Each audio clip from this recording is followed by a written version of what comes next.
Hi everyone, today I want to share with you how I store my dies from Diemond Dies. I just received the wonderful dies from the latest release from Diemond Dies, and I've had a few questions on how I store my dies, and I have them in a binder like this, and I will show you what I use or what you need to store them. And I think this is a wonderful way because these are transparent sleeves, and they are not too shiny, so I can show them in a video without having too much glare. And I show them like this, and this is magnetic tape, so I use this binder, and I purchased this at a local store.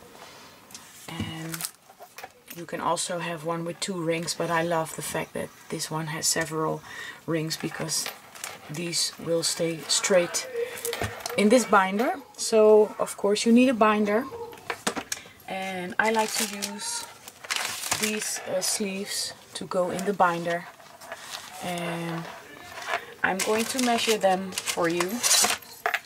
Let me see, I know the size in centimeters, but this one is about 8.5 by 5 3/4 inch. So I use these sleeves, and they are not too shiny. They are kind of a little bit opaque, so I love to use these as well. And then I use this kind of cardstock, and these are photo album pages. And I can cut these in half, and then I have 2 of these sheets. So I'm going to show you, and I of course need my paper trimmer and some scissor and some double-sided tape, and also some magnetic tape. So that's what I use to store them. And I already cut 2 pieces. I'm going to cut another one because this paper is A4 size. Oops, I'm sorry for the noise. Let me take one. And these pages are used in photo albums, so they come with this. I like to save or to keep these because they are nice to create some bags with, so I always keep those. And then I'm going to take my paper trimmer, and let me see, let me move some things out of the way. It's getting too crowded here. Excuse me. So what I like to do is I like to hold it like this, and then I cut it on my paper trimmer. There's an A5 mark, so I cut it at the A5 mark. No, I'm sorry, I was wrong. I'm sorry. You have to take the page like this. Oops, yes. And then with the holes to the left, and then on the A5 mark I cut the papers. And then this one is exactly the same because it's an A4, so if you cut it in half you will have 2 A5 pieces. And then I take my paper like this. I have the holes on top, and then I cut it at the A4 mark. This is right here. It's about 8.25 inch or 21 centimeters, and I have it up like this. And then I have my cardstock that I'm going to adhere my dies to. So now I have 2 pieces out of 1 A4 sheet, and I'm going to show you that it fits inside this sleeve really nicely. I have to replace my blades because I have some rough edges, but it fits perfectly inside the sleeve. So oops, I'm sorry. And what I like to do now is I take out this card out of the package. I haven't opened them yet, I just received them cannot wait to play with them, but I like to store my dies before I start creating with them. I always save this card because I'm going to adhere this on the black cardstock, like so. I hope it shows like this. So, and what I also like to do is I'm going to cut out the name of the die, and that's why I need my scissors and my double-sided tape, because I'm going to adhere this product name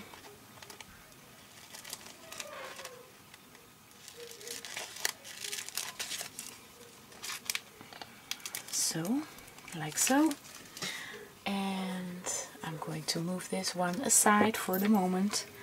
Now I'm going to take off my border die carefully, and I'm going to remove the tape on the packaging as well, because I don't need that. The magnetic tape is adhesive on the back. So, and now I'm going to see how I want to have my die, and then I'm going to take my magnetic tape, and I like to use my Tim Holtz pair of scissors, and I'm going to adhere my tape like so. So I'm going to eyeball how much I need.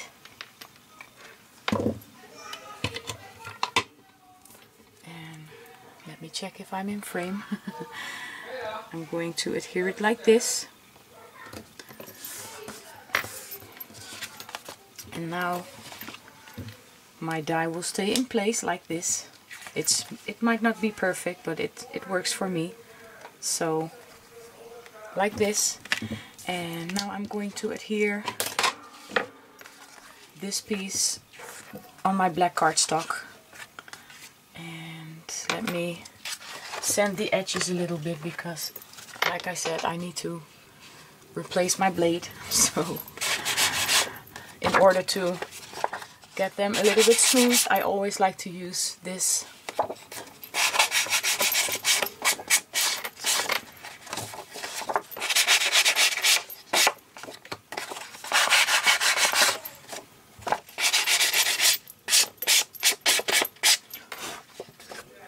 so I will remove that later. Now I'm going to use my double-sided tape. I like to use tape because I have 2 layers of paper and I don't want to use a liquid adhesive. So that's why I prefer the double-sided tape. But if you would like to use a liquid adhesive, it's up to you, and maybe it will work just as fine.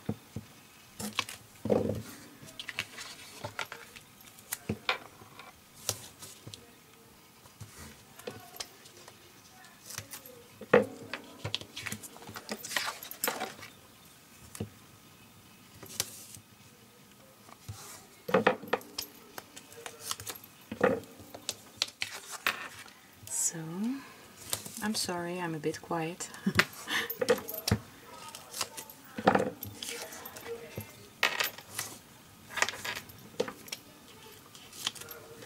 And I will also put some tape on the back side of this product code, or product name I should say.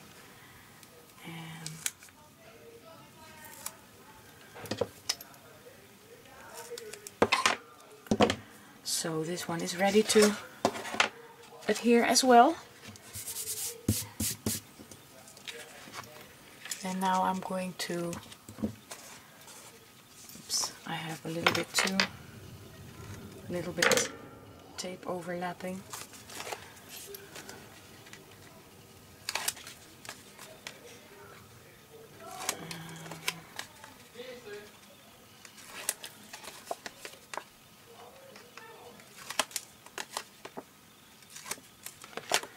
Now I'm going to center it. I'm going to have it a little bit to the bottom of my cardstock, because I want to adhere the name above the sheet. Let me...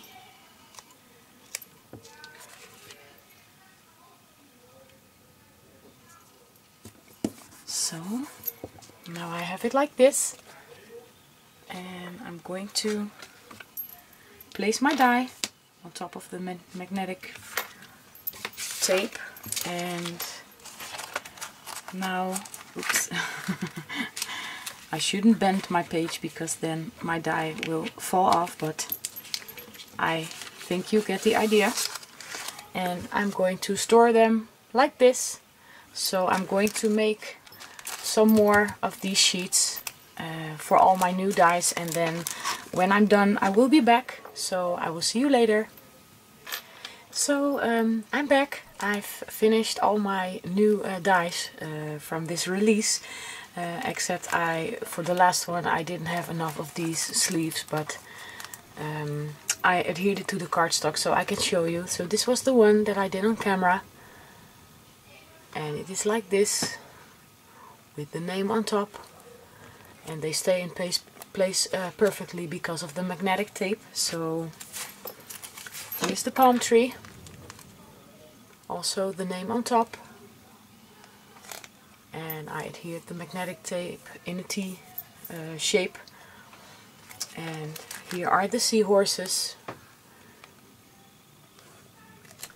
and the starfish, the sand pail and shovel, and the little fishy. I just needed a small piece of magnetic tape, and the mini umbrella, and here are the umbrella and the raindrops. And for this one I have to buy some new sleeves, but I adhered the packaging or the cardstock of the packaging to the black cardstock, and then I have the name right here underneath, or not underneath, but in this open space. And the magnetic tape is like this, so I can just place my bucket like so, and it's really sturdy, really nice. So the only thing I have to do is insert it into the sleeve, and then I'm ready to go. So I do have quite a lot of these dies, of course. Dee has been very generous to me, so I do have a lot, and this one I keep for the mini album or the bigger shapes. So I stored them like this. I do have to put these on some black cardstock still, but here are, oops, I'm sorry, it's quite a bright day. I try to avoid the glare. So, and I have 4 of these already filled, so I have to get another one of these, but this is the way how I like to store my dies, and it's a really cheap, affordable way to store them, and it works for me. And the only thing that I want to do in the future is maybe to decorate the front side and to create a label that says Diemond Dies. I only use these black storage for my Diemond Dies, so I know they are in here, but I still need to figure out how to decorate the front side when I do have the time. So I'm ready to play with my new dies, and I hope you like this video and this was a little bit helpful. And I want to thank you all so much for watching. I'm going to start working on a DT project with the new dies, so I cannot wait to get started. Thank you all for watching. I hope you are all having a wonderful day, and I'll see you next time. Bye bye!